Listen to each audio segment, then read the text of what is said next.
Assalamualaikum warahmatullahi wabarakatuh. Perkenalkan, nama saya Iza Patri Dwi Putra dari kelas 10 TO2 absen 14. Di sini saya akan menyampaikan tugas bahasa Indonesia biografi Presiden keempat Gus Dur. Abdurrahman Wahid merupakan anak dari pasangan Wahid Hasyim dan Siti Solehah. Ia lahir pada tanggal 7 September 1940. Meskipun ia lahir pada tanggal 7 September, sejumlah orang malah merayakan hari ulang tahunnya pada 4 Agustus. Tempat kelahirannya di pesantren milik kakek dari pihak ibunya yang bernama Bisri Syansuri. Pesantren ini terletak di Denyayar, Jombang, Jawa Timur. Pada awalnya ia dilahirkan dengan nama Abdurrahman Ad-Dafil yang diambil dari nama Abdurrahman Amir Umayyah di Cordoba yang bergelar Ad-Dafil. Julukan populernya Gus Dur berasal dari gelar Gus, sebuah kehormatan umum untuk putra kiai dan kependekan dari bagus dalam bahasa Jawa, dan Dur yang merupakan kependekan dari namanya Abdurrahman. Pendidikan Gus Dur. Pada tahun 1944, Gus Dur pindah dari Jombang ke Jakarta, tempat ayahnya terpilih menjadi ketua pertama Partai Majelis Syuro Muslimin Indonesia Masyumi, sebuah organisasi yang berdiri dengan dukungan tentara Jepang yang saat itu menduduki Indonesia.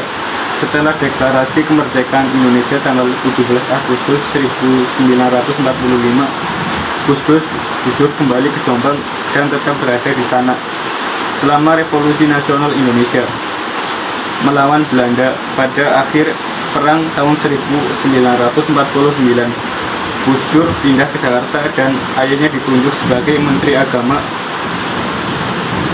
Gus Dur belajar di Jakarta, masuk ke SD Kris sebelum pindah ke SD Mataram Perwari.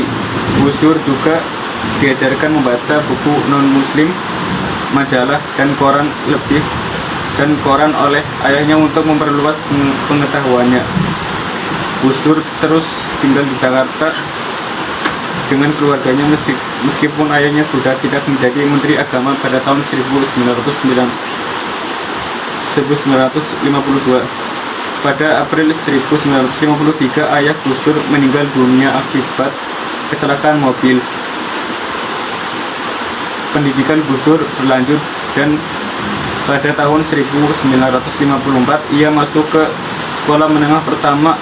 Pada tahun itu ia tidak naik kelas. Ibunya lalu mengirim Gus Dur ke Yogyakarta untuk meneruskan pendidikannya dengan mengaji kepada Ali Maksum, seorang kiai di pondok pesantren Krapyak, dan belajar di SMP. Pada tahun 1957, setelah lulus dari SMP, Wahid pindah ke Magelang untuk memulai pendidikan muslim di pesantren Tegal Rejo. Ia mengembangkan reputasi sebagai murid berbakat, menyelesaikan pendidikan pesantren dalam waktu 2 tahun, seharusnya yang 4 tahun. Pada tahun 1959, Wahid pindah ke pesantren Tembak Beras di Jombang. Di sana sementara melanjutkannya pendidikannya sendiri. Abdurrahman Wahid juga menerima pekerjaan pertamanya sebagai guru dan nantinya sebagai kepala sekolah madrasah. Gus Dur juga dikerjakan sebagai jurnalis majalah seperti Horizon dan majalah Budaya. Pendidikan di luar negeri. Pada tahun 1963, Wahid menerima beasiswa dari Kementerian Agama untuk belajar di studi Islam di Universitas Al-Azhar di Kairo, Mesir. Ia pergi ke Mesir pada November 1963. Meskipun ia mahir berbahasa Arab, Gus Dur diberitahu oleh pihak universitas bahwa ia harus mengambil kelas remedial sebelum belajar Islam dan bahasa Arab karena tidak mampu memberikan bukti bahwa ia memiliki kemampuan bahasa Arab. Wahid terpaksa mengambil kertas remedial. Abdurrahman Wahid menikmati hidup di Mesir pada tahun 1964. Ia suka menonton film Eropa dan Amerika dan juga menonton pertandingan sepak bola. Wahid juga terlibat dengan Asosiasi Pelajar Indonesia dan menjadi jurnalis majalah asosiasi tersebut. Pada akhir tahun ia berhasil lulus kelas remedial Arabnya. Ketika ia melalui belajarnya dalam Islam dan bahasa Arab tahun 1965, Gus Dur kecewa. Ia telah mempelajari banyak materi yang diberikan dan menolak metode belajar yang digunakan di universitas. Di Mesir, Wahid dipekerjakan di Kedutaan Besar Indonesia. Pada saat ia bekerja, peristiwa gerakan 30 September G30S terjadi. Mayor Jenderal Soeharto menangani situasi Jakarta dan upaya pemberantasan komunis dilakukan sebagian-bagian dari upaya tersebut. Kedutaan Besar Indonesia di Mesir diperintahkan untuk melakukan investigasi terhadap pelajar universitas dan memberikan laporan kedudukan politik mereka. Perintah ini diberikan pada Gus Dur yang ditugaskan menulis laporan. Gus Dur mengalami kegagalan di Mesir. Ia tidak setuju akan metode pendidikan serta pekerjaannya setelah G30S sangat mengganggu dirinya. Pada tahun 1966 ia diberitahu bahwa ia harus mengulang belajar. Pendidikan prasarjana Gus Dur diselamatkan melalui beasiswa di Universitas Baghdad. Gus Dur pindah ke Irak dan menikmati lingkungan barunya. Meskipun ia lalai pada awalnya, Gus Dur dengan cepat belajar. Gus Dur juga meneruskan keterlibatannya dalam Asosiasi Pelajar Indonesia dan juga menjadi salah satu penulis untuk majalah asosiasi tersebut. Setelah menyelesaikan pendidikannya di Universitas Baghdad tahun 1970, Abdurrahman Wahid pergi ke Belanda untuk meneruskan pendidikannya. Gus Dur ingin belajar di Universitas Leiden, tetapi kecewa karena pendidikan di Universitas Baghdad kurang diakui. Dari Belanda, Gus Dur pergi ke Jerman dan Prancis sebelum kembali ke Indonesia tahun 1971. Pada tahun 1999, kabinet pertama Gus Dur, Kabinet Persatuan Nasional, adalah kabinet koalisi yang meliputi anggota berbagai partai politik, PDIP, PKB, Golkar, PPP, PAN, dan Partai Keadilan.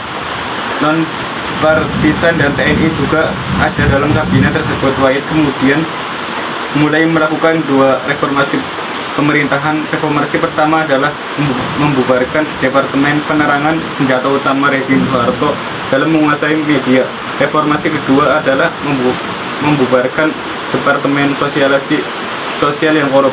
Pada November 1999, Wahid mengunjungi negara-negara anggota ASEAN, Jepang, Amerika, Qatar, Kuwait, dan Yordania. Setelah itu, pada bulan Desember, ia mengunjungi Republik Rakyat Tiongkok. Setelah bulan berada dalam Kabinet Persatuan Nasional, Menteri Koordinator Bidang Pengentasan Kemiskinan, Menko Taskin Hamzahas mengumumkan pengunduran dirinya pada bulan November. Muncul dugaan bahwa pengunduran dirinya diakibatkan karena Gus Dur menuduh beberapa anggota kabinet melakukan korupsi selama ia masih berada di Amerika Serikat. Beberapa menduga bahwa pengunduran diri Hamzahas diakibatkan karena ketidaksenangannya atas pendekatan Gus Dur dengan Israel.